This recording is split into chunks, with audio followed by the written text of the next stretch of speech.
A TV is not just a screen. It's a piece of furniture that can be the focal point of your living room. In today's tech video, we are going to review the LG Nano80.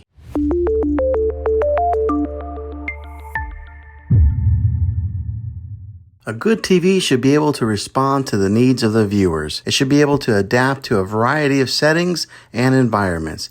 And it should also be able to provide a high-quality picture. TVs have come a long way from the days of black and white. The evolution of TVs has been driven by the need to have a better picture quality, color accuracy, and resolution. The following are some of the factors that make this a great TV. The size of the TV is important in order to get the best viewing experience. A larger screen will provide a more immersive experience, and it will look better when watching movies and playing video games. Be sure to get a good size that fits your space. We recommend a 55 or 65 inch in a normal size living room. Refresh rate is how often pixels are refreshed on your screen and are measured in hertz.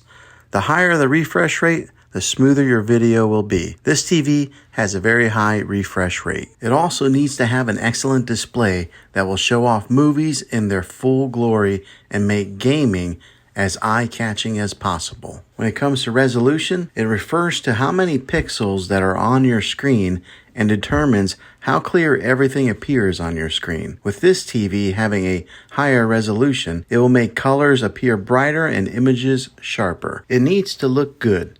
But more importantly, it needs to sound good. The speakers need to be powerful and clear with a deep bass that doesn't drown out any kind of dialogue. Now this TV does a pretty good job in that department, but you may need to upgrade to a soundbar to improve the sound quality. When it comes to hooking up other devices to this TV, be sure you think about how many HDMI ports that you'll need to make sure that this TV has enough for you. Now, most TVs on the market today have smart technology built into them, and this one will get you all your main apps like Netflix and Hulu. Another great feature that this TV has is it's easy to use with its intuitive menus and remote controls that are comfortable in hand. Overall, I think this is a great TV that will meet most people's needs. If this video was helpful, go ahead and throw a thumbs up on it. Go ahead and subscribe to my channel. I make tech videos all the time, and I'd love to have you back in the next one. Take care.